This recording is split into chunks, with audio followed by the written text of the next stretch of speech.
Buenas noches, ¿me escuchan bien? ¿Me Bem, escuchan? Gracias, buenas noches. Buenas noches, Clodomiro, Antón, Eder, Gilvan. Gracias a todos los participantes por este maravilloso congreso, bien organizado, el segundo CDCE. Bueno, tengo el honor de presentar al profesor Clodomiro José Vanguard Jr., que va a impartir una conferencia intitulada Democracia y Ciudadanía Digital. Brevemente paso a exponer su currículum vitae a los participantes. El profesor Clodomiro es abogado, es licenciado en Filosofía por la Universidad Estatal de Londrina y en Derecho por la Facultad Pitágoras. Especialista en Filosofía por la Universidad Estatal de Londrina. Tiene una maestría en Filosofía y un doctorado en Filosofía de la Universidad Estatal de Campinas. También realizó estudios postdoctorales en la misma institución. Es especialista en Derecho Electoral y Proceso Electoral desde el año 2016. Es profesor asociado del Departamento de Filosofía y Maestría en Derecho Empresarial de la Universidad Estatal de Londrina y profesor colaborador del programa de doctorado en Justicia Administrativa de la Universidad Federal Fluminense, Niterói, Río de Janeiro. Coordina el curso de especialización en Filosofía Política y Jurídica. Es profesor invitado del Instituto de Derecho Constitucional y Ciudadanía y de la Escuela Superior de Magistrados de Tocantins. Es profesor invitado en las plataformas Saraiva, Proba y Campus, miembro del Comité Asesor Técnico Pedagógico de la Junta de Evaluación de la Educación Básica, DAEF-INEP, Área de Ciencias Humanas del Ministerio de Educación 2013-2016. Además, como corolario, es miembro de la Academia de Letras, Ciencias y Artes de Londrina. Es un honor tener a este conferenciante, este ponente para la ponencia de clausura, profesor Gilvan. Y es un honor también contar con Eder y mi discípulo y gran amigo, el profesor Antón Lois. Más, para no demorar más el Congreso, le cedo la palabra al profesor doctor don Clodomiro José Vanguard Jr. Tiene la palabra. boa noite a todos aí na Espanha, boa tarde a quem nos acompanha aqui no Brasil. Eu gostaria inicialmente de cumprimentar os professores Guilhermo Soares, professor Gilvan, Antão Lois e Éder Mônica. Em nome desses professores, eu queria cumprimentar todos os envolvidos na organização desse magnífico evento. E dizer também que é uma alegria hoje, no Dia dos Professores, né, comemorado aqui no Brasil, não sei aí na Espanha, né, de ter a oportunidade de estar aqui com uma das pessoas mais importantes na minha formação acadêmica, não só minha, mas de várias outras pessoas, que é o professor Gilvan Luiz Hansen. Até dizia hoje para minha esposa que na vida a gente depende de um pouco de sorte. E eu agradeço a Deus de ter tido a sorte de cruzar no caminho aí com o professor Gilvan e ter tido a oportunidade de aprender com ele e de chegar aonde cheguei graças aos seus ensinamentos. Então, Gilvan, muito obrigado e é uma alegria, uma satisfação estar aqui neste evento, nessa parceria entre a Universidade do Vigo, Universidade Federal Fluminense e também com a Universidade Estadual de Londrina. E a minha conferência é uma conferência breve, eu não vou exceder mais do que 35 minutos, no máximo 40 minutos, mas eu farei a leitura, até porque nós estamos aqui no encerramento de um importante evento e eu quero, então, dar atenção a alguns detalhes. Eu vou chamar a atenção aqui que a minha fala norteia a questão da democracia e da cidadania, tentando abordar 3 pontos. A relação da cidadania com a religião, a cidadania com a questão da participação e, por último, talvez o elemento mais grave hoje, que é a cidadania com a questão da informação numa perspectiva de uma democracia ou de uma cidadania digital. Primeiro aspecto é entender que a cidadania é um vínculo jurídico-político que liga o indivíduo a um determinado Estado. É um atributo das pessoas integradas na sociedade estatal, atributo político decorrente do direito de participar no governo e também o direito de ser ouvido pela representação política. A manutenção de regras conhecidas e que obrigam igualmente a todos assinala uma ideia antiga que remonta às reflexões jurídicas e políticas, tanto na Grécia quanto na Roma Antiga. É imprescindível um ideal de Estado, seja na polis grega ou na civitas romana, que seja capaz de preservar a estabilidade normativa, com normas claras, válidas e eficazes para albergar as relações sociais. Para a satisfação desse propósito, é essencial que hajam leis dotadas de objetividade, paridas de forma justa, além de magistrados aptos a interpretar e aplicar a legislação. Direito e política, legislação e jurisdição formam o liame da administração da justiça. E aqui eu recordo uma frase de Cícero, que dizia: o Estado sem lei seria como o corpo humano sem mente, acéfalo. Na Grécia Antiga, segundo Otfried Huff, acontece algo que a muito nos parece óbvio, mas que é extraordinário. Leis, ou mesmo formas de Estado, não são mais reconhecidas cegamente, ou são recusadas no caso de excessiva dureza de injustiça. As circunstâncias políticas e as condições para o exercício da cidadania são expostas a uma discussão conceitual argumentativa e se tornam objeto de crítica filosófica, que é o que eu vejo que este evento fez durante esses 3 dias. A Grécia vale-se, ou valia-se, de uma cidadania devedora de um ethos homogêneo, de valores, costumes e tradições partilhados num espaço político de forma homogênea, o que nos diferencia muito das nossas sociedades, onde nós somos obrigados a conviver no mesmo espaço com caráter plural e heterogêneo de eticidade. A importância da própria democracia para gerir essa diversidade. Já em relação aos romanos, diferente dos gregos, os romanos conseguiram imprimir um caráter pragmático às normas, sendo estas aplicáveis na extensão do seu território e àqueles que detinham o status de cidadãos, independente de sua eticidade específica. Um elemento muito importante. Outras civilizações, contudo, na antiguidade, organizaram sua ordem social confundindo o direito com a ética, misturando na mesma arte as prescrições relativas à religião, as boas intenções morais, a educação e a estrita definição das relações sociais. Segundo Michel Villey, foi esse o caso do direito judaico. Mas é interessante que é dentro do judaísmo que sai um bom exemplo de expressão e de manifestação da cidadania no contexto do Império Romano, a figura de Paulo de Tarso. O apóstolo Paulo, ele era cidadão romano, conhecedor e formado na tradição grega helenística e praticante do judaísmo. Paulo é um importante personagem porque ele consegue perpassar 3 mundos que se diferenciam entre si e que, no entanto, estavam entrecruzados por um mesmo e extenso espaço geográfico. Trata-se da filosofia grega, da fé judaica e da estrutura político-jurídica do Império Romano. É nesse contexto que ele, após a sua conversão, introduz uma 4ª visão de mundo, advinda de sua nova fé, o cristianismo. Peregrino por diversas cidades, missionário da Boa Nova, Paulo encontrará a resistência dos judeus e dos gentios, sobressaindo de prisões e de tribunais, graças à sua condição de cidadão romano. Eu friso isso daqui, graças à sua condição de cidadão romano, do exercício de sua cidadania.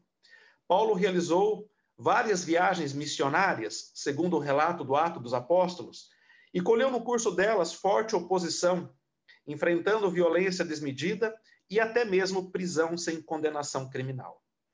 O primeiro caso ocorreu quando ele estava na cidade de Filipos, na Macedônia.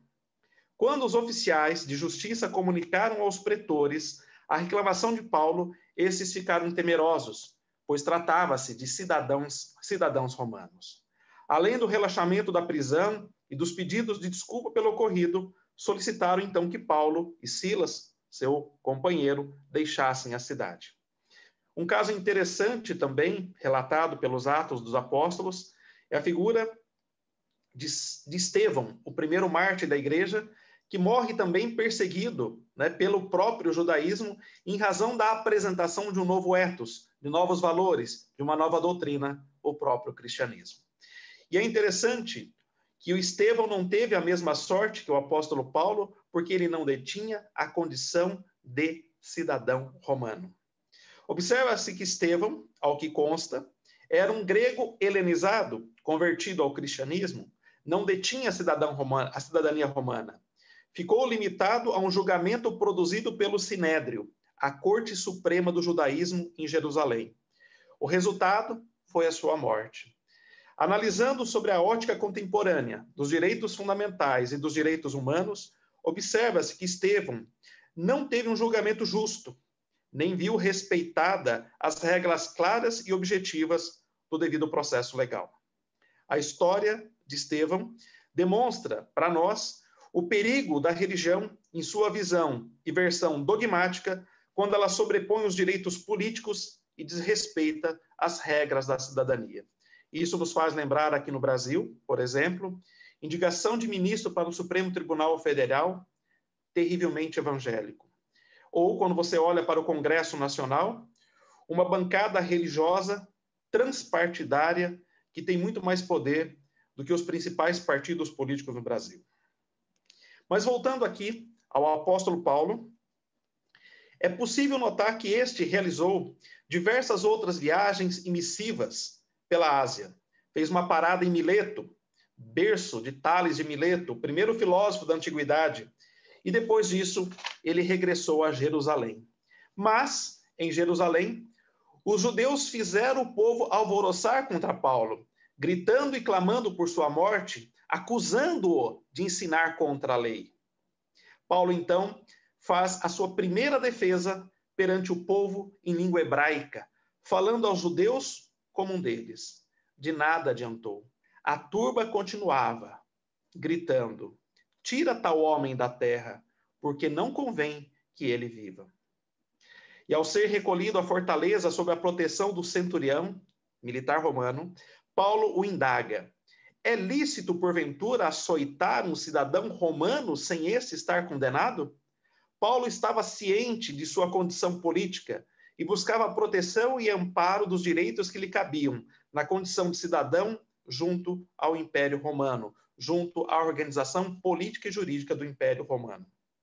Antes, porém, Paulo foi enviado ao rei Agripa, na presença de Festo, que dirigiu as seguintes palavras, abre aspas, a respeito dele, de Paulo, não tenho nada de positivo que escrever ao soberano. Por isso eu trouxe a vossa presença e mormente a tua, ó rei Agripa, para que, feita a arguição, tenha eu, ao menos, alguma coisa que escrever, porque não me parece razoável remeter um preso sem mencionar ao mesmo tempo as acusações que militam contra ele. Fecha aspas, Atos dos Apóstolos, capítulo 25. Observa-se, mais uma vez, a garantia do contraditório, a cautela jurídica de evitar prisões sem acusações e de asseverar o direito à defesa. Aspectos estes que foram banalizados e desconsiderados pelas lideranças religiosas. Na condição de cidadão romano, Paulo evidenciou que a justiça pleiteada em seu benefício não seria obtida no quadrante da religião, mas fora dela, à luz de parâmetros normativos e institucionais que regulam e resguardam os direitos e os deveres de todos os cidadãos sobre a simetria da lei e da sociabilidade política. A justiça da qual Paulo se vale naquele momento é mais devedora da política do que da religião. Antes de sua qualificação religiosa, essencial para Paulo foi a preservação da sua condição de cidadão, ou seja, a qualificação jurídica de pertencimento a uma comunidade política. Ora, com isso, eu chamo a atenção, deslocando a minha reflexão do âmbito religioso para o âmbito da importância da participação dentro do processo democrático, eu chamo a atenção para aquilo que o Habermas nos fala em direito e democracia, né? A importância da democracia na correlação entre política e direito. E ele vai dizer: direito e política mantêm um nexo funcional recíproco que contribui, de um lado, para que o direito seja institucionalizado pelo Estado e, ademais, para que o Estado possa ser organizado ao correto exercício da dominação por meio do direito. Essa sincronia entre direito e política visa assegurar, no contexto contemporâneo, aquilo que nós chamamos de Estado democrático de direito. A questão posta por Habermas pode ser traduzida da seguinte forma: o direito moderno tem uma característica peculiar que é de assegurar o funcionamento de um sistema de normas dada de maneira positiva, as quais são passíveis de mudança e para o cumprimento dessas normas impostas não são suficientes apenas ameaças e sanções institucionalizadas. É preciso que tais normas possam ser cumpridas e obedecidas, usando uma expressão kantiana, por respeito à lei. Se as normas não podem ficar à mercê da legalidade e a legitimidade não convém que sejam buscadas em pressupostos valorativos baseados pela tradição, pela religião ou desígnios metafísicos alinhavados pelos direitos naturais, resta então qual alternativa à legitimidade das normas jurídicas? E a resposta do Habermas a essa pergunta é incisiva. Ele diz: o processo democrático da criação do direito constitui a única fonte pós-metafísica da sua legitimidade. Vejam que esse direcionamento é importante porque busca garantir um momento de indisponibilidade do direito, de tal forma que o mesmo não seja reduzido a uma mera facticidade de normas coercitivas postas e alteradas conforme a vontade do legislador político. Aquilo que eu gosto de chamar de um sistema pós-convencional de direitos é explicitado, então, com base em pressupostos que regulam a normatividade de uma comunidade jurídica sem que a legitimidade de tal sistema seja buscada em parâmetros, sejam eles religiosos ou metafísicos, aspecto este que o direito romano, no caso de São Paulo, já se distanciava bastante dos pressupostos religiosos. Um sistema pós-convencional de direitos depende exclusivamente da democracia. E aqui eu chamo a atenção para um aspecto importante. Qual é esse aspecto? A democracia não é apenas um instrumento para garantir a coexistência da pluralidade ética no mesmo espaço social, né? Afastando e evitando a violência e a barbárie. A democracia é mais que isso. A democracia é a condição de possibilidade para o exercício de uma ordem política e jurídica portadora de legitimidade.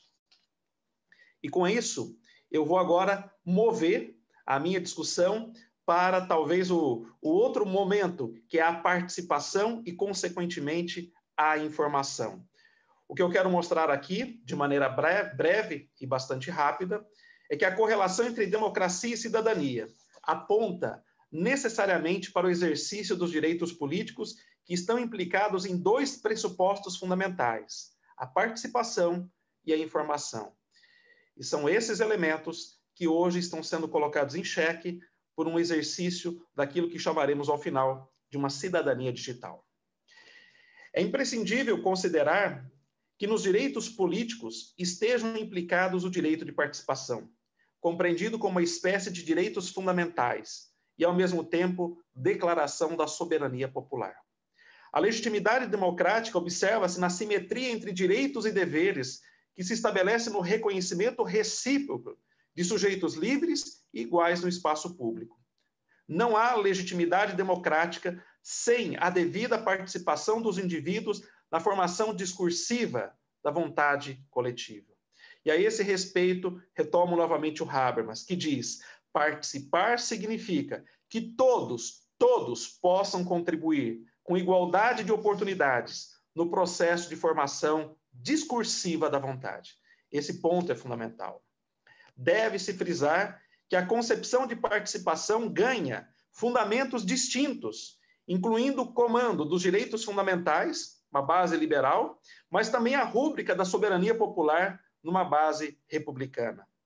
Tal concepção implica necessariamente admitir que o regime democrático não é só a vontade da maioria, mas, sobretudo, o respeito aos direitos fundamentais dos indivíduos. Talvez aqui, nessa tensão, esteja o grande dilema hoje das democracias contemporâneas. É preciso que a vontade da maioria, lastreada democraticamente, possa respeitar parâmetros mínimos balizados pelos direitos fundamentais. Mais precisamente, o respeito moral aos indivíduos congregados dentro desta comunidade política. E nós sabemos que o direito à participação política, né, o direito de poder participar politicamente, é uma conquista histórica, não é algo dado. E nós devemos estar sempre vigilantes para sua permanente manutenção. A novidade, no entanto, me parece, a considerar hoje, está no fato de os cidadãos serem reconhecidos como tais, por meio da participação política, com direitos assegurados a possibilidade de legitimar as normas por meio do processo democrático. O que se obtém nesse contexto é, na verdade, a constitucionalização e democratização de uma dominação burocrática que no passado já esteve presa a uma forma de poder absolutista. A democracia se apresenta como condição indispensável para o exercício legítimo de qualquer poder estatal. Hoje, entendemos que não há mais como tratar direitos políticos, cidadania, fora da arena constitucional. E por esse motivo, não há como conferir os direitos políticos desconexos dos direitos fundamentais. E além da participação, nós devemos levar em conta um outro pilar, que é o pilar da informação, o direito à informação. E aqui eu caminho já para o final da minha fala, mostrando que aqui está o cerne fundamental que eu quero chamar a atenção dos senhores. A nossa Constituição brasileira, a Constituição Federal, no rol dos direitos fundamentais, infere, de forma taxativa, no artigo 15, inciso 14, que é assegurado a todos o direito à informação. Logo, não há democracia sem liberdade de informar e direito de ser informado. Esse é o ponto fundamental. Não há democracia sem liberdade de informar e o direito de ser informado. Nesse aspecto, o direito à informação é condição indispensável para gerir o debate público de forma qualificada e responsável. É patente que qualquer restringimento de informação ou mitigação da sua qualidade ferem os direitos fundamentais da liberdade de informar e de ser informado. E aqui, nós entramos no ponto problemático da nossa época. Qual é esse ponto problemático? Os doutores fanáticos, ou aquele populismo contemporâneo que nasce no Vale do Silício. Uma nova lógica da política. A política hoje não consiste mais em unir as pessoas em torno de um denominador comum, mas, ao contrário, em inflamar as paixões do maior número possível de grupos para, em seguida, adicioná-los, mesmo à revelia.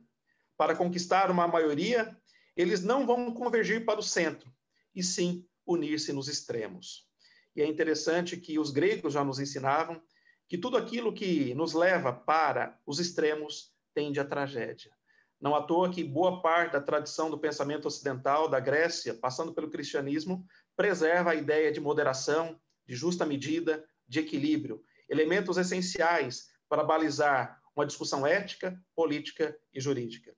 Hoje, no entanto, nós estamos sendo arrastados por uma espécie de populismo digital, onde o que prevalece é o discurso do extremo, o discurso que, na verdade, não congrega, mas dispersa e gera uma confusão. Sem informação qualificada, corre-se o risco hoje de gerar uma espécie de apartheid digital na sociedade, com pessoas aninhadas nas redes sociais, porém em guetos, sob a regência de algoritmos, que as isentam de qualquer espécie de contraditório e a impedem de uma leitura crítica acerca dos fenômenos que envolvem a dinâmica da complexidade social. Se a democracia é um jogo de consenso, ela depende sim da capacidade de diálogo, do debate refletido, de argumentos sustentados à luz da racionalidade e, sobretudo, do bom senso. Porém, antes de entrarmos num diálogo, antes de iniciarmos um diálogo, antes de dialogar com o outro, é preciso dialogar com a informação, com aquilo que o Habermas chama de conteúdo proposicional que vincula a relação entre falantes e ouvintes. Dialogar é questionar o outro a respeito da pretensão de verdade que este levanta, sustenta e defende. O diálogo, na verdade, é um processo que exige maturidade e disposição para aprender com o outro. A única coerção possível numa relação dialógica, eu gosto muito dessa frase do Habermas, a única coerção possível numa relação dialógica é aquela exercida pela força do melhor argumento. E é justamente isso, esse caráter pedagógico próprio do diálogo que está sendo hoje colocado em xeque pelas fake news, pelo populismo digital. Hoje, talvez, não cabe mais a nós discutir política com Maquiavel, mas com os netos do Maquiavel, com esses netos paridos no Vale do Silício, conforme demonstra o documentário O Dilema das Redes, daqueles que engendraram boa parte dos mecanismos que hoje estão criando um colapso, não só nas instituições, mas também colocando em risco a própria civilização ocidental. O que é possível, e fica aqui a pergunta, né? O que é possível aprender quando de saída nós observamos que as informações que o outro dispõe são falsas? É preciso, primeiro, haver uma informação lastreada por fatos e proposições autênticas para que haja a possibilidade do diálogo, do debate e da sólida formação da opinião pública. E aqui eu quero trazer um exemplo para ilustrar o que eu estou dizendo. Aqui no Brasil hoje, qualquer pessoa, né, na grande maioria que a gente converse a respeito do encaminhamento do combate à pandemia, vem à tona a ideia de que o Supremo Tribunal Federal isentou o governo federal de qualquer responsabilidade no encaminhamento do combate à pandemia, transferindo essa responsabilidade para governadores e prefeitos.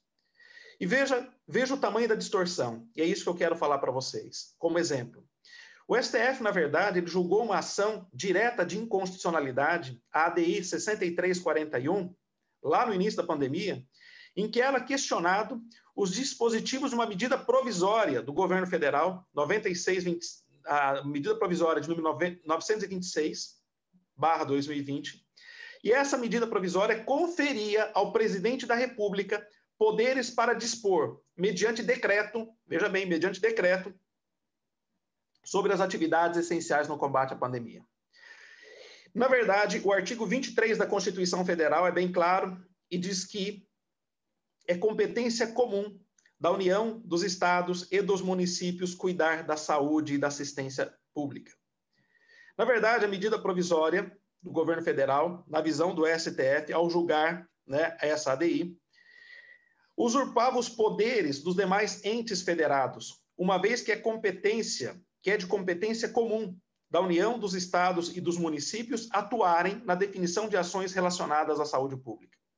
O STF, ao julgar a ADI 6341, não excluiu em momento algum a responsabilidade ou atuação da União no enfrentamento da crise e também não eximiu o presidente da República dos seus deveres e de suas atribuições. A divulgação corrente, inclusive do próprio presidente da República, como ocorreu em seu pronunciamento na abertura da Assembleia Geral da ONU, no dia 22 de setembro de 2020, é a de que o STF delegou o combate à pandemia aos governadores e prefeitos.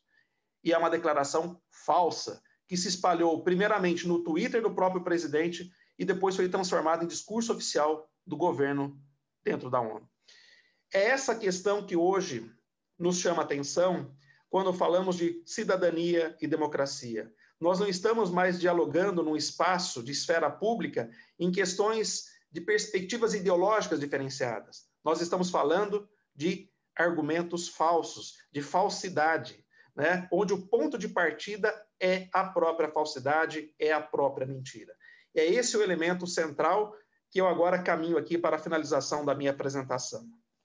Dizendo que se até pouco tempo a política necessitava de programas, propostas, um árduo convencimento da parcela ou de segmento da população em torno de um denominador comum, hoje, ao que parece, tudo isso é dispensável. A política passou a ser disputada com regras que estão escapando ao debate público e reina a revelia nos extremos, onde o diálogo é asfixiado. A política se tornou binária e alimenta-se de inimigos paridos por tramas conspiratórias e fake news, servindo-se das redes sociais para lastrear impiedosamente difamações, medos e absurdos que implodem a um só golpe a coerência, a lógica e os fatos. Essa é a tese, em linhas gerais, de um importante livro apresentado pelo italiano Giuliano D'Ampoli na obra Os Engenheiros do Caos. As redes sociais foram transformadas hoje em um poderoso instrumento no jogo político, a ponto de colocar em risco a forma clássica de fazer política, além, é claro, de ameaçar as estruturas da democracia e disseminar o caos. O que importa são as emoções despertadas nas pessoas, preferencialmente aquelas que tocam no ressentimento, no estoque de raiva e no ódio, que diariamente são desaguadas nas redes sociais a espiar os culpados dos problemas que afetam o mundo. A política passou a trabalhar com um farto material até pouco tempo, pouco manifesto. A cólera, o rancor, o ódio das pessoas. Não se esperam mais análises cuidadosas a esboçar diagnóstico dos problemas que afetam a vida social, com o objetivo, talvez, de oferecer um prognóstico num processo eleitoral. Não importam mais as pautas políticas, os problemas a serem resolvidos, mas sim encontrar culpados e queimá-los vivos na fogueira digital dos novos e impiedosos inquisidores. Basta ofertar a imagem do inimigo numa postagem acrescida. Basta, você vai se chocar, vergonhoso, vamos chegar a 1000 compartilhamentos. Isso tudo é o bastante para recrutar uma legião de seguidores rasos no pensamento e rasos na crítica. O que eu quero aqui dizer, para encaminhar o final da minha fala, é que a política do convencimento, que perpassa a argumentação, o diálogo e o debate, a política do convencimento, hoje ela cedeu lugar à política do engajamento. Trilhada por algoritmos, a mensagem chega ao cidadão digital, a mensagem que chega ao cidadão digital não apenas reforça-lhe a convicção, como também acirra-lhe com uma dose generosa de raiva pelo estado de arte das coisas, incentivando o compartilhamento, mesmo que o conteúdo seja falso. O rancor, que antes era analógico, limitava-se ao âmbito das relações interpessoais, a grupos limitados, hoje esse sentimento é disseminado de forma digital, transformando os temas políticos em trincheiras que reforçam a animosidade e maculam qualquer tentativa de diálogo ou de consenso. A velha política partidária ficou no pretérito, assim como as antigas videolocadoras. Hoje é o reinado da política na era da Netflix. Os partidos cederam aos algoritmos. Agora o cidadão carrega no bolso um aparelhinho, uma gaiola, né? Uma gaiola de bolso. Eu creio que aqui a gente pode até substituir aquele termo do Max Weber, né? Jaula de ferro. Hoje não temos mais uma jaula de ferro. Hoje nós temos uma gaiola de bolso. O celular é uma gaiola de bolso que nos conduz, guiados por memes, né? Cada vez mais aos extremos. Veja que esse cidadão, né, que carrega essa gaiola de bolso, esse aparelhinho conectado às verdades, entre aspas, explicam de forma simplificada, de forma binária, a complexidade do mundo. Por meio do quê? Por meio de memes. Empoderado, ele dispensa os especialistas, ludibria dados e estatística, potencializa seu ceticismo na ciência e compartilha com os seus. A exemplo do que ocorreu na Itália, né? Uma disseminação de notícia falsa, que de certos governos patrocinavam a aviação comercial mundial com o objetivo do quê? De espalhar agentes químicos e biológicos na atmosfera. E para reforçar a veracidade do que o cidadão afirma, ele pega uma foto, né? Uma foto com os rastros brancos deixados no céu por essas aeronaves, e isso é o suficiente para confirmar a sua fake news. A nova política, enfim, ela está o quê? Encapsulada nas redes sociais.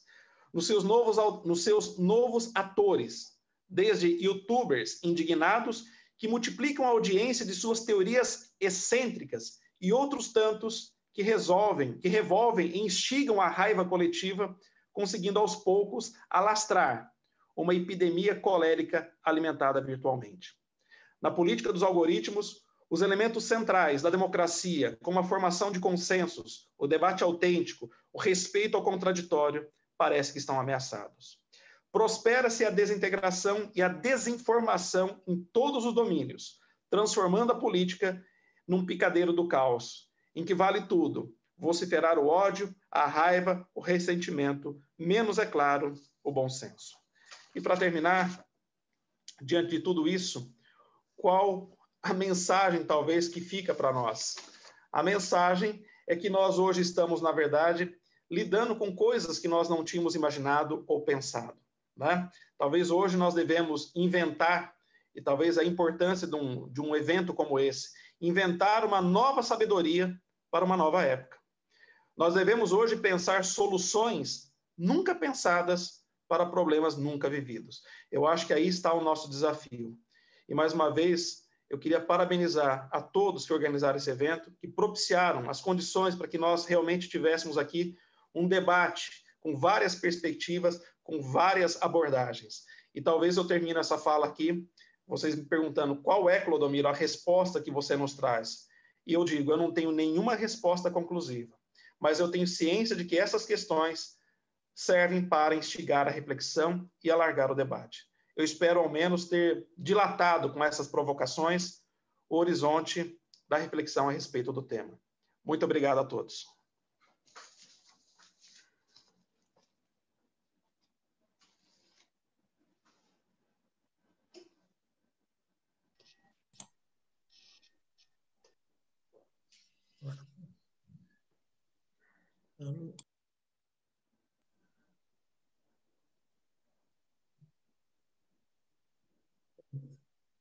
Bueno, en primer lugar, felicidades, profesor Clodomiro. Es un placer escucharle. Le felicito por esta conferencia. Estoy muy impresionado y gratamente impresionado por su conferencia, por el gran dominio del mundo antiguo, de la historia, conocimiento de las fuentes jurídicas, de las fuentes literarias, conocimiento del derecho público constitucional del mundo antiguo, del griego y del derecho constitucional y del derecho político romano también. Me ha impresionado gratamente cómo maneja las fuentes y su grado profundo, su gran conocimiento del derecho constitucional y del derecho público de Grecia y de Roma. Ha abordado un tema muy interesante que a mí me gusta mucho, que es el tema de la ciudadanía, la relación de la ciudadanía y el estado de ciudadanía, que es la nacionalidad moderna. En Estados Unidos no dicen yo soy nacional de Estados Unidos, siguen diciendo soy ciudadano de los Estados Unidos. Es cierto que la ciudadanía encuentra su marco en el Estado, y me ha agradado mucho que haya relacionado el concepto de ciudadanía de Cives Romanorum, de ciudadano romano, de ciudadano romano, con el concepto de Estado ya de la civilización romana. Es una aportación muy valiente, porque grandes constitucionalistas modernos y publicistas modernos niegan la existencia del Estado en Roma, cuando Maquiavelo y otros, y el Estado moderno está construido sobre el concepto de estatus o Estado de la civilización romana, ¿no? Entonces, ese pilar ha sido desarrollado de forma brillante, como la relación del concepto de Estado con democracia, con ley, con el imperio de la ley, con seguridad jurídica y con el concepto de Estado de Derecho. Y otro punto que me ha agradado muchísimo es la conexión que ha realizado del derecho constitucional del mundo antiguo con el derecho constitucional moderno, con el concepto de ley, Estado de Derecho, con el concepto de ciudadanía, y cómo ha enlazado la visión global del concepto de ciudadanía del mundo antiguo dentro de un estado de orden, un estado sujeto al imperio de la ley, y que nos viene como enseñanza de la tradición filosófica cristiana de la civilización antigua, también de Grecia, por supuesto, cómo se desarrolla y llega a la actualidad, y cómo en la actualidad estamos entrando en un mundo digital que nos devuelve un poco al estado natural, ¿no? Al estado al margen de la ley. Por tanto, felicidades por esta conferencia brillante, mis parabienes, y ahora paso a formularle las preguntas, profesor Clodomiro, que estamos recibiendo de nuestros asistentes. En primer lugar, le formulan la siguiente pregunta. ¿Cómo es posible la participación política y democrática si la opinión pública y popular ha sido domesticada sistemáticamente por las corporaciones y sus intereses a través de las tecnologías de la información y la comunicación? Bom, essa pergunta aqui acho que merece um congresso de vários meses para a gente chegar a uma resposta, né, que é o grande dilema, né? Eu olhando os ensinamentos do professor Gilvan, né, Gilvan, a base epistemológica que nós temos construída no Ocidente, ela sempre reflete no campo da política, no campo do direito, e acho que nós estamos passando por um novo paradigma epistemológico que a gente não está conseguindo ainda entender quais são os impactos que isso causarão no campo normativo. Eu falo, por exemplo, dessa intermediação que hoje é feita nas relações sociais pelos algoritmos, né?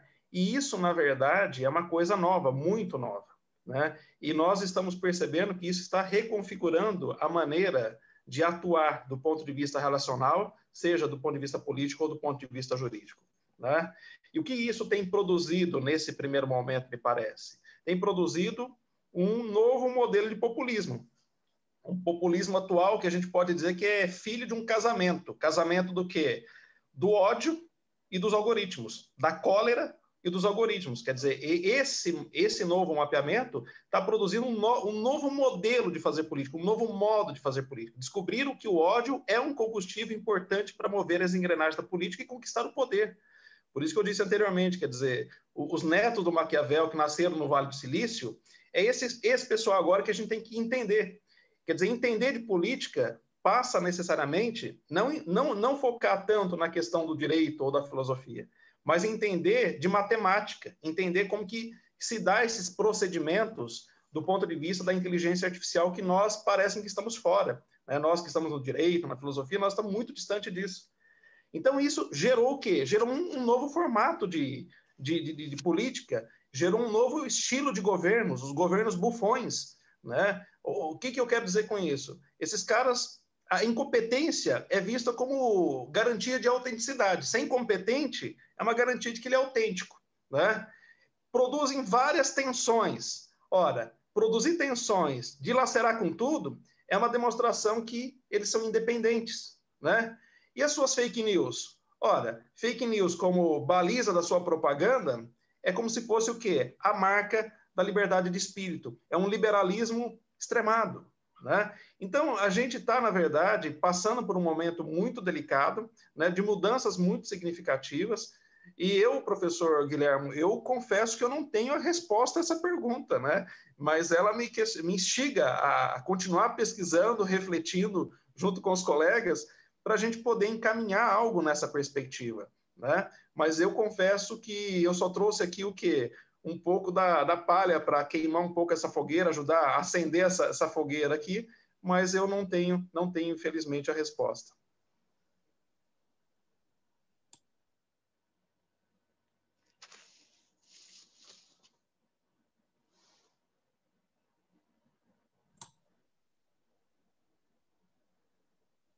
Bueno, otra pregunta formulada por otro ponente, perdón, por otro asistente es: la ampliación del espacio público de debate con la facilitación de la comunicación, especialmente en las redes sociales, ¿no coloca a las personas en un estado de naturaleza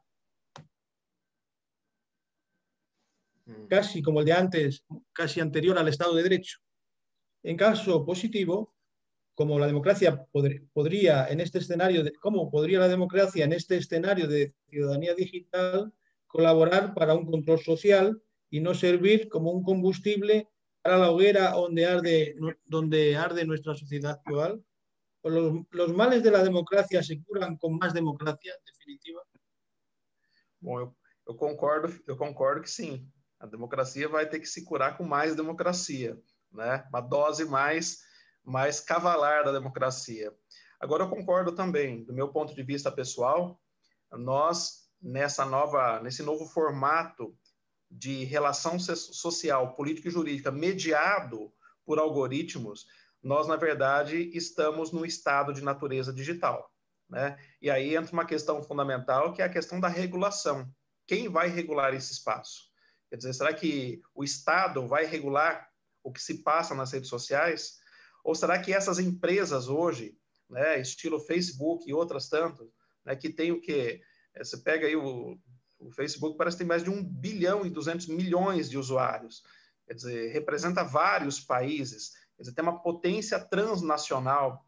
Será que essas empresas, elas próprias, estão dispostas a fazer uma autorregulação que nos retire desse estado de natureza e nos coloque num patamar de civilização digital, né?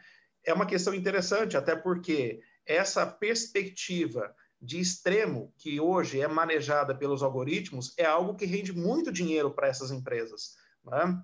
As pessoas não são levadas a permanecer várias horas nas redes sociais por questões de ordem racional, por questão de ordem intelectiva. Elas estão ali, né, sendo capturadas por questões emotivas, questões que despertam um sentimento, um rancor, um ódio, enfim. É esse tipo de sentimento que está sendo lastreado, que está ampliando.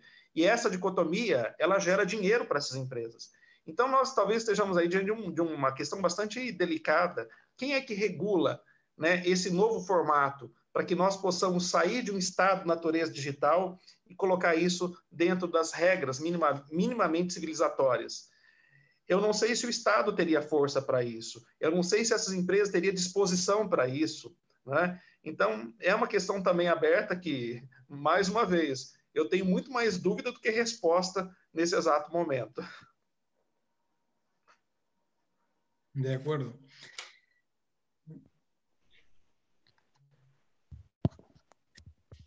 Bueno, en este momento no hay más preguntas, pero yo sí quería hacer una reflexión, volver a felicitar al profesor Clodomiro. Creo que realmente que es un tema apasionante y le animo a que elabore una monografía sobre el tema. Es apasionante y podría dar muchísimo juego y podría conducir a la elaboración de una monografía. Y bueno, pues también se podría publicar aquí en España, ¿no? Porque es un tema puntero, es un tema de máxima actualidad y bueno, pues relaciona perfectamente los valores de la cultura occidental y lo relaciona con el Estado de Derecho moderno, ¿no? Los fundamentos clásicos de la administración y de la democracia están en Grecia y en Roma, y está el concepto de ciudadanía relacionado con el concepto de estatus, con el concepto de nacionalidad, con el concepto de derecho público, con el concepto de Estado de Derecho, principio de legalidad.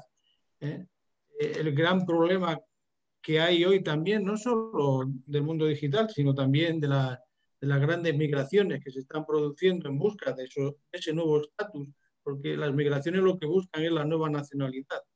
Adquirir el máximo estatus, de la misma manera que Pablo dijo ego cive sum, yo soy ciudadano romano, para defenderse en el mundo antiguo. Hoy las grandes migraciones están buscando de nuevo esa ciudadanía, ¿no? Entonces creo que es un tema que puede dar lugar a un buen trabajo de investigación monográfico. Le animo a que, aunque tendrá mucho trabajo y muchos artículos que desarrollar, le animo a que haga una monografía, porque puede ser un tema con bastante impacto científico en muchas áreas del conocimiento y del saber, y puede producir impacto, lo que llamamos impacto en la investigación. Entonces le animo a ello y le felicito por esta conferencia tan brillante. Felicidades, profesor Clodomiro. Felicidades. Professor Guilherme, eu quero agradecer muito a gentileza do senhor e de fato, né, o evento ele só incentiva, motiva que a gente continue pesquisando, refletindo e escrevendo e partilhando o conhecimento, né? Eu acho que é um aprendizado mútuo. Da mesma forma que hoje a internet, tudo que eu coloquei aqui tem esses pontos negativos, ela também propicia esses debates que nós estamos tendo com um evento dessa forma e dessa magnitude. Então, devemos também olhar o aspecto positivo que nós podemos extrair dessas novas tecnologias e produzir, sim, um debate que contribua, né, para a sociedade e contribua para o aperfeiçoamento, se possível, né, do Estado Democrático de Direito. Então, muito obrigado pelas considerações. Ahora me comunica el profesor Antón Lois que quiere formularle una pregunta. Cedo la palabra al profesor Antón Lois. Tiene la palabra. Muchas gracias, profesor maestro. Clodomiro, brilhante como sempre. Eu já vi muitas aportações suas, muitas palestras, de verdade que brilhante. Eu gosto muito de sua fala sempre por esse olhar diacrônico que você imprime em todas as palestras e o domínio da matéria que você demonstra, né? Eu queria dizer que o assunto das fake news, que tanto está socavando agora a democracia, na verdade já é um invento pré-neolítico, né? É um invento do paleolítico.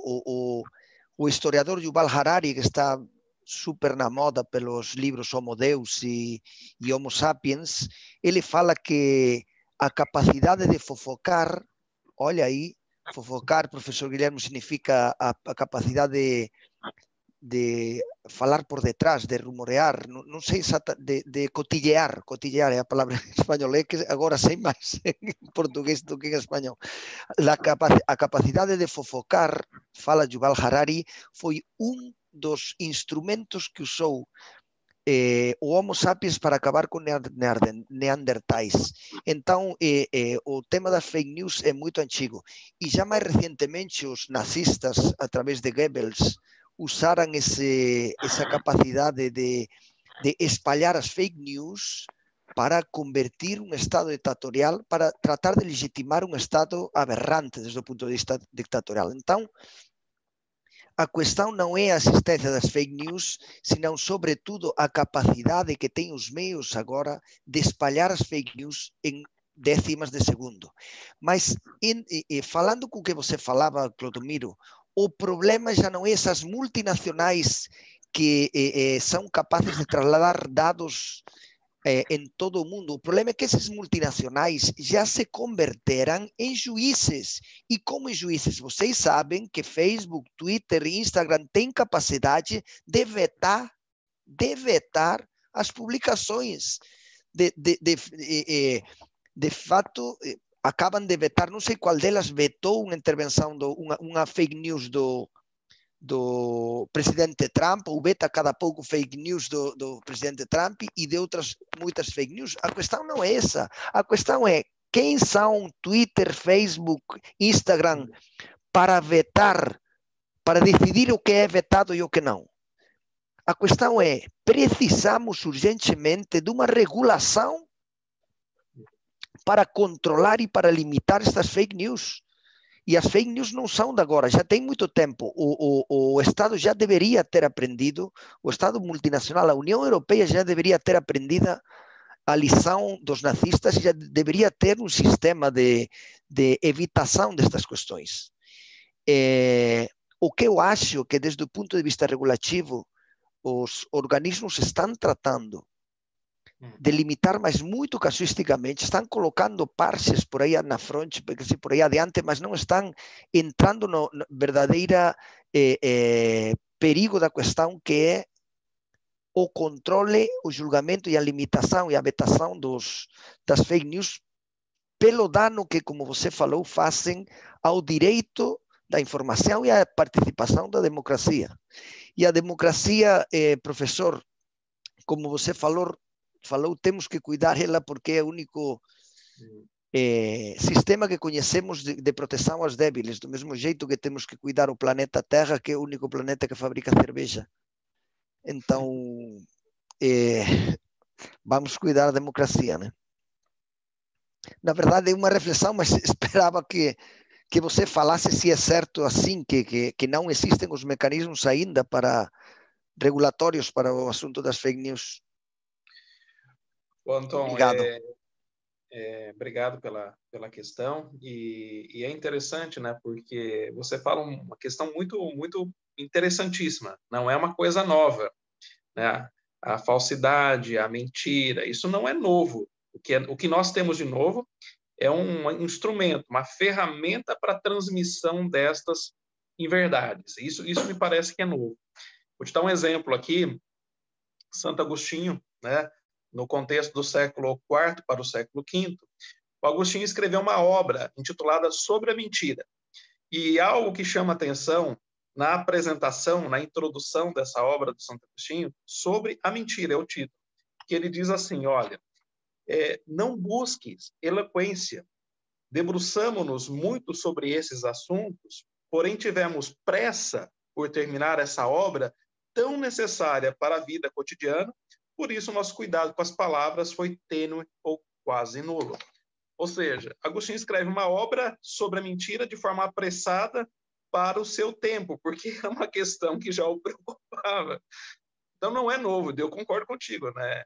Mas nós estamos lidando aí com algo novo, que é a maneira como isso é disseminado. Acho que o que tem de novo é isso. E mais, né?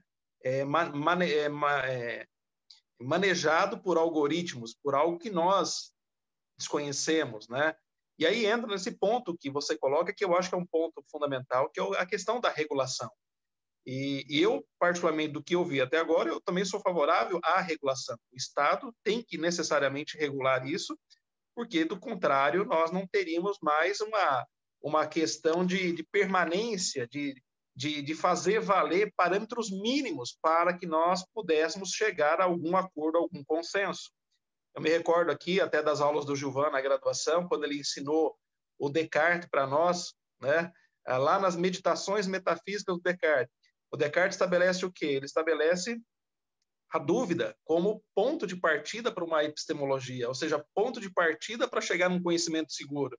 E ele estabelece lá uma regra. Qual que é a regra do Descartes? Ora, o que apresentar um menor grau de dúvida, eu estou autorizado a decretar como falso. Hoje, essa regra cartesiana caiu. Hoje, qual é a regra? A menor dúvida, não tenho dúvida mais, né? Então, você banalizou de tal forma que a menor dúvida que se apresenta, eu não tenho dúvida mais, né? Então, isso cria um problema bastante impactante para nós, do ponto de vista das nossas instituições, e também num relato final daquele documentário que está na Netflix, agora recente, né? O Dilema das Redes Sociais, onde os próprios criadores de Facebook e Instagram, eles nos chamam a atenção. E se nós não tivermos um parâmetro, né, mínimo, onde nós movimentamos o nosso discurso de verdade, de correção, nós colocamos em xeque a própria civilização. Então, não à toa que você disse lá atrás, né, que o Homem Sapiens, eu não peguei direito, né, que teve um probleminha aqui na falha da audição, mas destruiu eu não ouvi o que destruiu, mas hoje nós corremos o risco também de destruir o quê? A nossa própria civilização.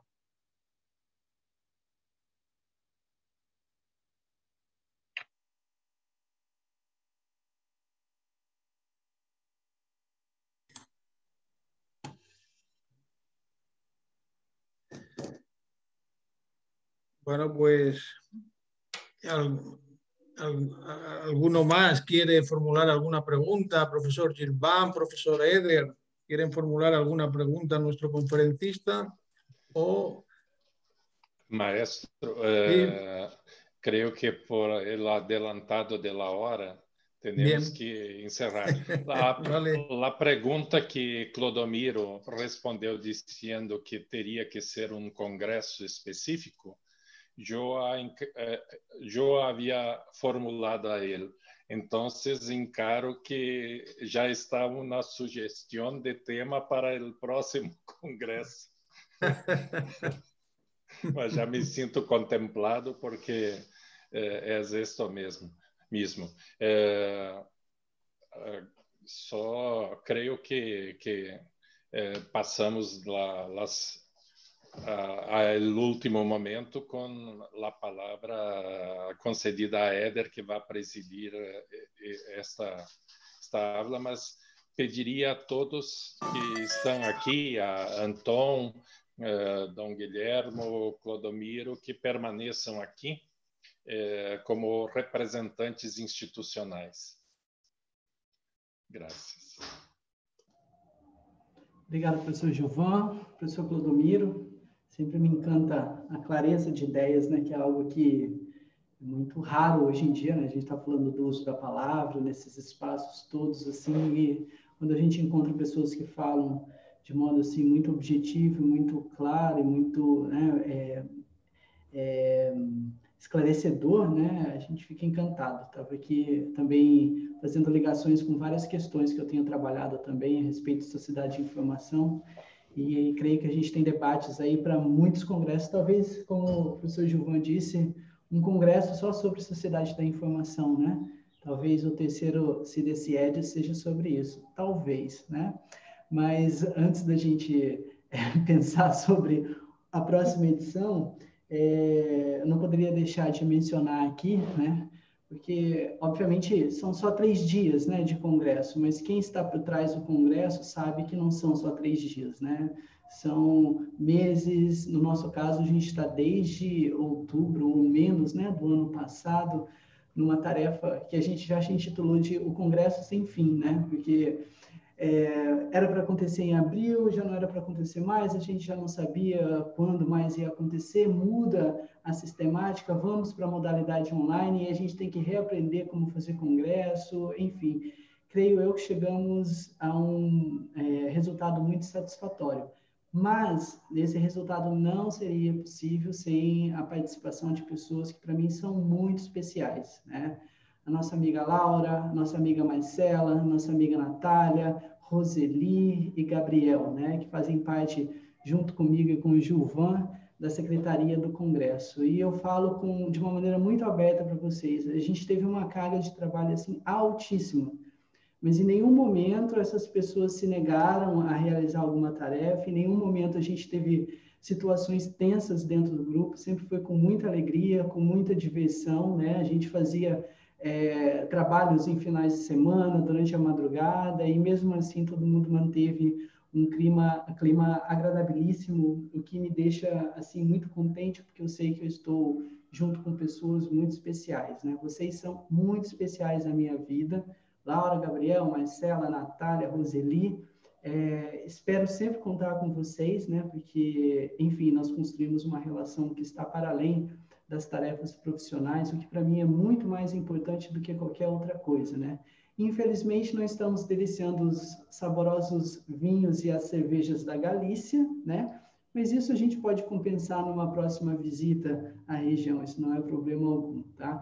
Então, fica meu agradecimento gigantesco a todas vocês, ao Gabriel também, por todo o apoio que nos foi dado, sempre com muita disposição, sem ganhar R$1, sem ganhar €1, né? Nós estamos trabalhando aí pelo projeto em si, né? Pela ideia, isso é algo, assim, muito gratificante. Muito, muito, muito obrigado mesmo, tá?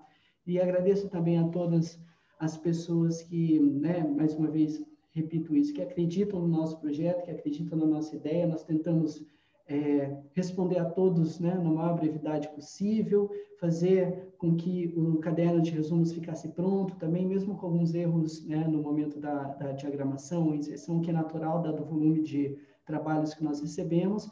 Também faço um apelo a todas e a todos, né, que para a versão final do artigo que será publicado no livro, né, dos artigos do Congresso, que que vocês se atentem mesmo às regras de formatação, porque o trabalho terá milhares de páginas, né? E para quem está diagramando isso, se receber cada trabalho em uma formatação, a gente não consegue terminar isso nesta vida. Então, pedimos encarecidamente que cumpram com esse requisito de formatação, porque vocês vão ajudar bastante o pessoal da organização a conseguir finalizar a tempo essa última tarefa do Congresso. Então, fica aí meu agradecimento.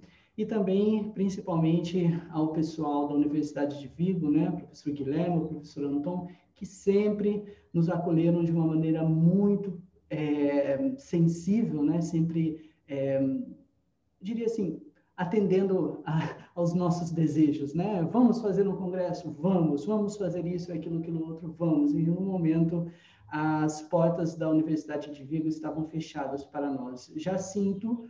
Eu já conversei isso com o Anton em algumas vezes, com o Gilvan sempre, né? Sinto a Galícia como um lar na Espanha, né? Inclusive, agora, dia 12,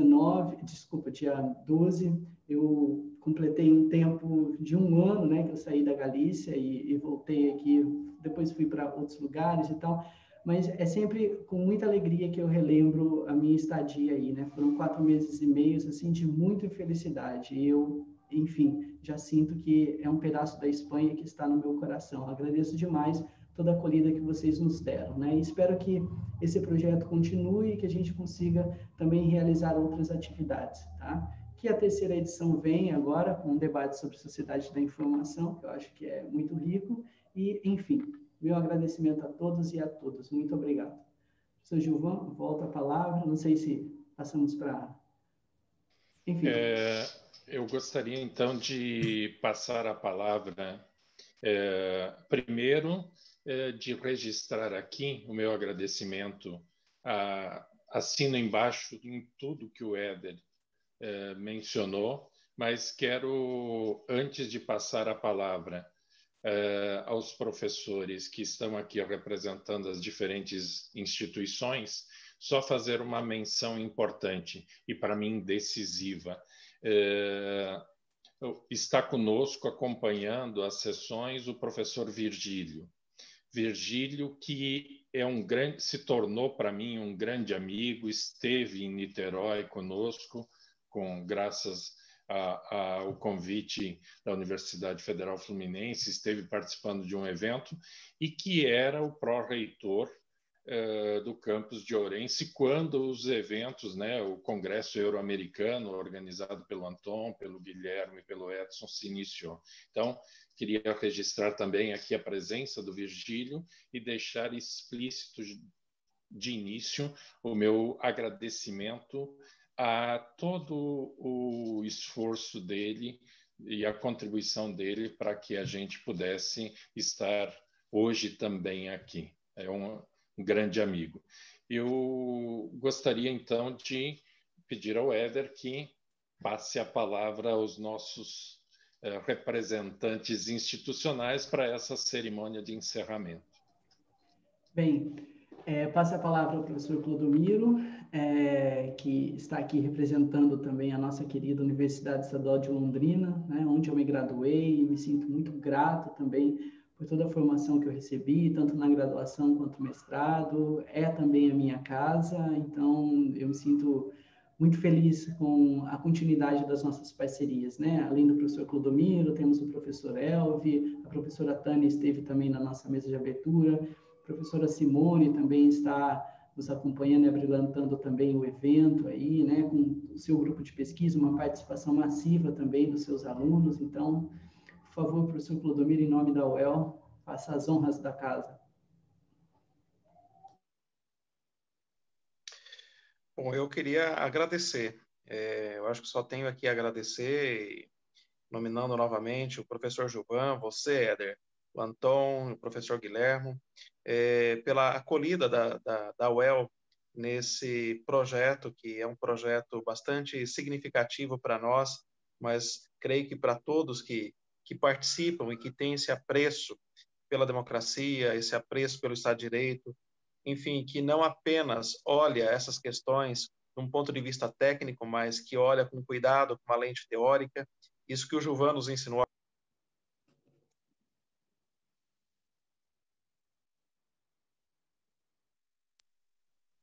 Desculpa, acho que teve um problema aqui. Isso que o Gilvan nos ensinou a fazer, né, que é olhar sempre com uma lupa os conceitos e também olhando sempre para a realidade, tentando entender a realidade e tentando dar o mínimo de inteligibilidade a essa realidade a partir de uma ótica conceitual e filosófica. Então, em nome aqui da universidade, nós só temos a agradecer, também falando aqui em nome do professor Elvio, que é o coordenador hoje do nosso programa de mestrado e doutorado em Direito Negocial. Depois de muitos anos, uma luta muito grande que o Gilvan também acompanhou, conseguimos abrir o doutorado aqui, teremos a primeira turma agora no começo de 2021. Então, muito trabalho, e eu até me desculpo aqui, né, publicamente, de não ter me integrado tão plenamente no evento, em razão de várias circunstâncias, né, desde o início da pandemia, e vários outros problemas que tivemos ao longo do percurso, mas eu registro aqui, Gilvan, Éder, professor Guilherme e Anton, né, a nossa alegria, mesmo que virtualmente, de estarmos juntos novamente nesse evento.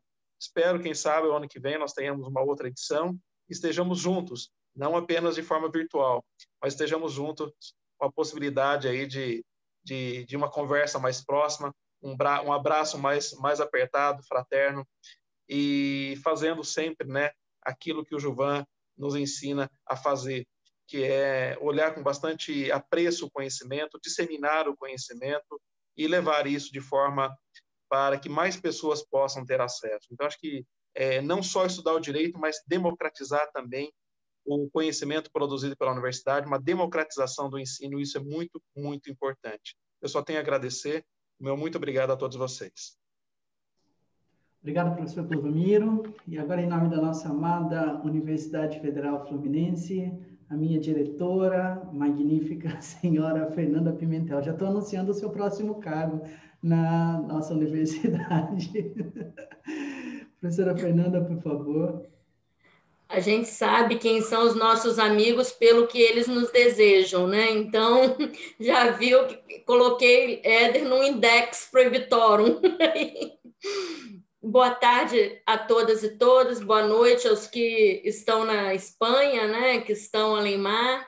Uma alegria vê-los, alegria ver o professor Guilhermo, já citado na cerimônia de abertura, que não pôde estar conosco, bastante lembrado, mas agora é uma alegria estarmos juntos virtualmente nesse momento.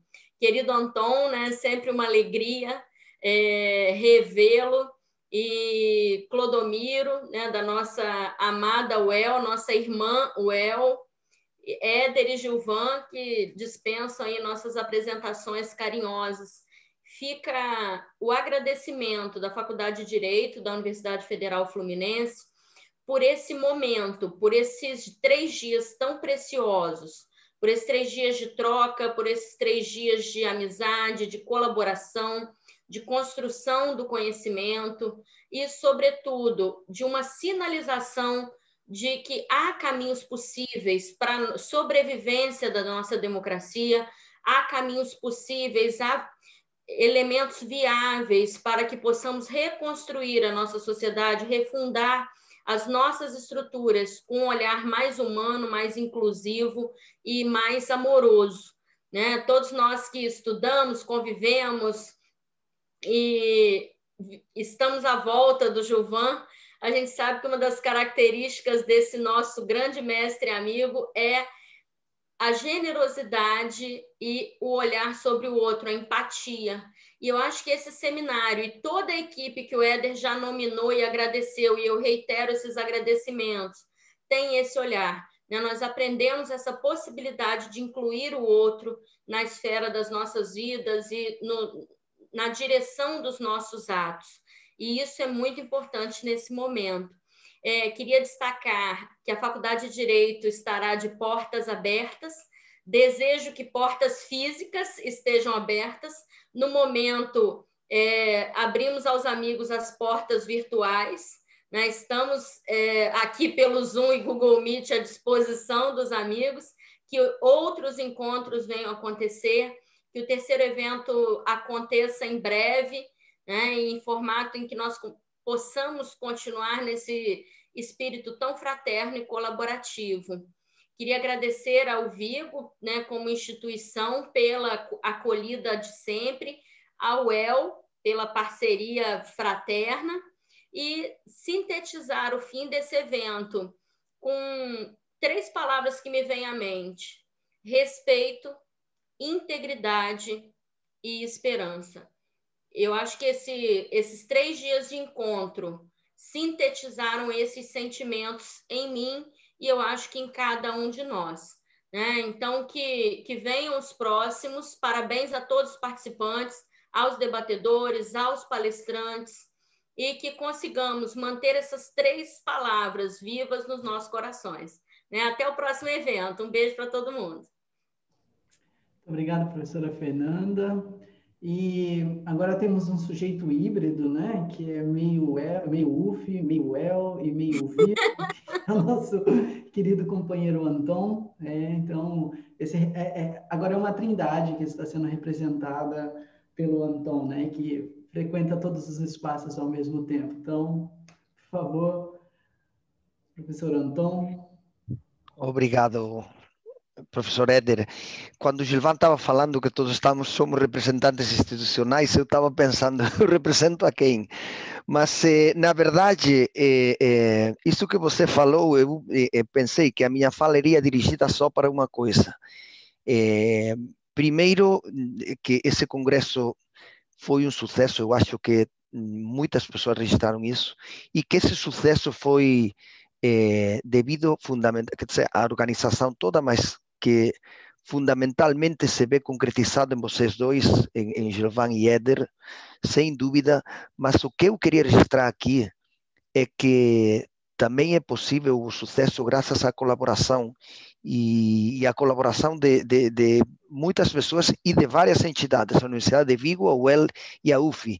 E isso eu tenho que dizer francamente que me resulta emocionante, a capacidade de colaboração que temos nessas instituições, graças na Universidade de Vigo a figura do professor Guilhermo, que é o faro aí da Universidade de Vigo, não é uma pessoa com a reputação e com a categoria acadêmica superior na universidade. Quero dizer que, por muito que eu fizesse de carteiro daqui para lá, eu não sou mais do que o correio. Quem realmente representa a instituição é o professor Guilhermo. Ao final de tanto viajar, acabei sendo de nenhum lado. Mas falo muito a sério quando digo que da colaboração é que sai verdadeiramente os frutos, que se diz em galego frutos em brasileiro, e os resultados tão bons que têm saído. Eu só quero chamar para continuar com essa colaboração. Agora que essa colaboração pode ser mais que nunca online, quero chamar para continuar com essa colaboração. Espero, desejo de verdade que não se detenha isso. E é um apelo a você também, Clodomiro, a UEL e a UF, e a você, Fernanda. É um apelo a que vocês mantenham esse ritmo de colaboração. Obrigado. Professor Anton, muito obrigado também por suas palavras. E antes de passar a palavra final, né, aos nossos 2 diretores, né, e aí, para encerramento, eu também gostaria de agradecer a todos os nossos coordenadores, né, de grupos de trabalho. Agora, não é possível mais nominar todas as instituições que estão aqui representadas. Isso é muito bom, né? Quando a gente também já se perde nos elos, provavelmente é porque está dando certo, né? A nossa proposta de construir essas redes de trabalho.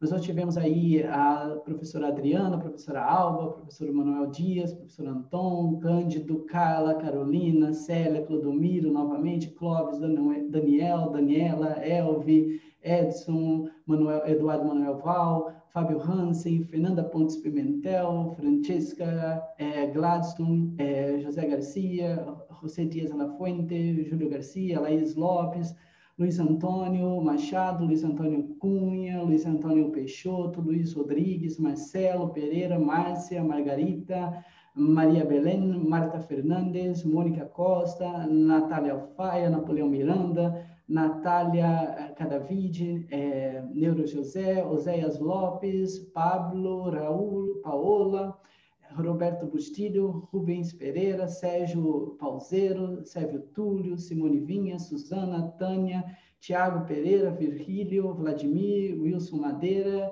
e José Manuel Pacho Blanco. Enfim, são muitas pessoas de várias instituições que também trabalharam duro aí na organização do nosso comitê científico e também da avaliação dos trabalhos em nossos grupos de trabalho, tá?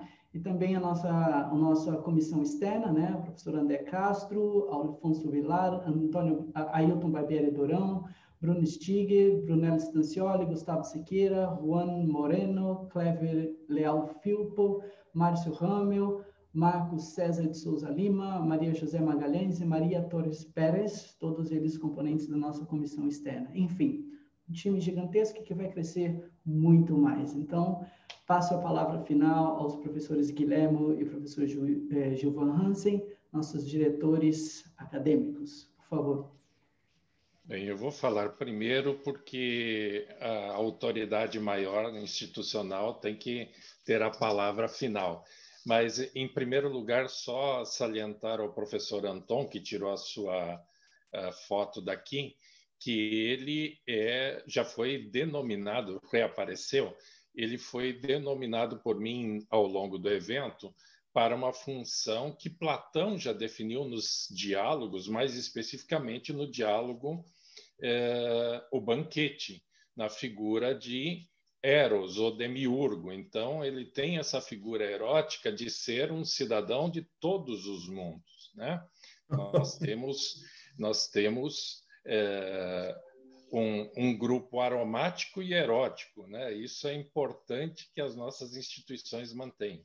Mas acho que a primeira coisa que eu queria salientar e agradecer é, antes de tudo, os laços de afeto e de amizade. São anos e anos que nós, alguns aqui estamos juntos, outros mais recentemente, e o que importa é que, às vezes, a gente pode ficar 1 ano, 2 anos sem se falar, mas quando se fala, parece que fazem 10 minutos ou 15 minutos que nos comunicamos. Quer dizer, temos essa empatia, essa simpatia, esse carinho recíproco, e é isso que pode mover as instituições para além dos algoritmos que tão bem o Clodomiro mencionava. Se há uma saída, é pela democracia, é pela solidariedade, é por esse carinho e essa proximidade, e isso eu posso dizer, eu tenho as minhas convicções religiosas, portanto, acredito que existe uma divindade e que essa divindade foi muito boa comigo, porque me brindou ao longo desses anos todos com pessoas maravilhosas, pessoas carinhosas, competentes, gentis, moralmente exemplares, coisa que é um combustível fundamental para a gente construir projetos, instituições juntos. Queria agradecer imensamente a todos os que participaram. O Éder mencionou aqui a secretaria, faço minhas as palavras dele, agradeço aos 3 coordenadores acadêmicos, ao Anton, ao Clodomiro e ao Éder, ao meu diretor maior, meu inspirador, professor Guilhermo, e principalmente agradeço a essas quase 300 pessoas que apresentaram trabalhos, que enviaram comunicações. O evento foi feito com carinho para elas, com elas, por elas, a base da democracia, né? Democracia é um governo para o povo, pelo povo, mas principalmente com o povo, coisa que a maioria dos governantes contemporâneos esqueceu, né? Na hora da inserção do com, normalmente se alija da participação as pessoas. Então, se esse evento teve e tem qualidade, se ele agora chega a bom termo, em sua 2ª edição, com uma vontade que dá em todos nós de um quero mais, de uma 3ª edição, é porque todas essas pessoas, todas essas instituições contribuíram. Então, muito obrigado a todos e passo a palavra, então, ao meu maestro, ao diretor-presidente, professor Guilherme Soares Blasques, para a sua palavra e o rito final do evento. Hola a todos, un fuerte abrazo para todos, para Fernanda también, un fuerte abrazo para Eder, para Clodomiro, para Gilvan, para Antón. Lo primero que quiero decir es que yo no soy el representante de la facultad. El representante de la Facultad de Derecho es Marta, y en nombre de Marta, que ha participado, quiero dar las gracias también a todos mis compañeros de la facultad, a Roberto Bustillo, a Virgilio, a Laura, a Belén y a todo el resto de colegas de la Facultad de Derecho que han participado activamente en este segundo CIDE-CIED, ¿no? Yo soy un humilde profesor de la Facultad de Derecho, que he tenido la gran suerte de conocer al profesor Gilvan. Eso sí, también tengo la gran responsabilidad de dirigir a un gran maestro su tesis doctoral, y es un honor, pero también una gran responsabilidad que como maestro pues llevo con humildad y en silencio, ¿no? También dicen que los maestros estamos solos y debemos sufrir solos, pero como los juncos, si ustedes dicen que yo me elevo, pues cuanto más me elevo, más me debo también que doblar como los juncos y ser humilde en todo momento y servir y ayudarles a ustedes a que puedan desarrollar sus congresos. Espero y deseo, Fernanda, que podamos, y Clodomiro, Eder y a todos, que podamos realizar el tercer CIDE-CIED, a ver si se puede realizar ya presencial, porque supondría que hemos vencido la pandemia por fin en estos momentos duros que estamos atravesando. Y quería mandar un mensaje también, como no, a todos los participantes que han contribuido con sus ponencias, que han trabajado en sus casas, en sus facultades, probablemente muchos en sus casas, que han contribuido con sus ponencias, y que sepan que no van a caer en saco roto, que van a ser publicadas, que vamos a seguir trabajando para promocionarlos, para ayudarlos, y desearles, como ya estoy en una etapa de mi vida en la que he pasado por todos los estadios de la universidad, buenos, malos, con ayuda, sin ayuda, con muchas dificultades en muchas ocasiones. He tenido que luchar contra verdaderos muros y montañas, contra corporativismos internos dentro de la universidad. He tenido que luchar contra muchos elementos, incluso favorables, que parecían favorables, pero luego eran muy desfavorables. Con esto quiero mandar el siguiente mensaje a todos los profesores jóvenes de Brasil y a todos los doctorandos, que sigan adelante, que sigan trabajando, que sigan investigando, que luchen por buscar la excelencia, que busquen la seriedad y el rigor en la investigación, que sus investigaciones que las realicen en Brasil y que las realicen también y las publiquen en Europa, que luchen por lograr investigaciones con impacto internacional, y sobre todo que luchen por la verdad. Creo que la conferencia del profesor Clodomiro ha sido una conferencia muy valiente, porque ha situado el problema de la ciudadanía en el mundo digital y supone un punto de freno para los poderosos. Pone de relieve cómo podemos frenar las grandes corporaciones, los políticos, las grandes mentiras, la manipulación de los ciudadanos, la honradez, el Estado de Derecho, en definitiva. Por tanto, animo a todos los profesores a seguir colaborando en el Congreso. Nosotros, yo desde mi cátedra siempre tendrán las puertas abiertas, siempre podrán contar conmigo para recibir a doctorandos, postdoctorandos, para dirigir trabajos de investigación, para asesorar y ayudar en publicaciones y para apoyar, cómo no, a la Universidad Federal Fluminense, a la Universidad Estadual de Londrina, siempre tendrán las puertas de mi corazón abiertas. Con eso os mando un fuerte abrazo desde la pequeña ciudad de Orense, y mi corazón está con todos vosotros. Un abrazo. Graças, maestro. Então, convidamos a todos para a próxima semana participar do 4º Congresso Internacional sobre Globalização, Ética e Direito. Professor Guilherme, Fernanda, Clodomiro, Éder, eu e vários outros estaremos juntos também neste evento, que é celebrado com a Complutense de Madrid e organizado por nós também. E, neste momento, então, declaramos encerrado o 2º Seminário Internacional sobre Democracia, Cidadania e Estado de Direito. Obrigado.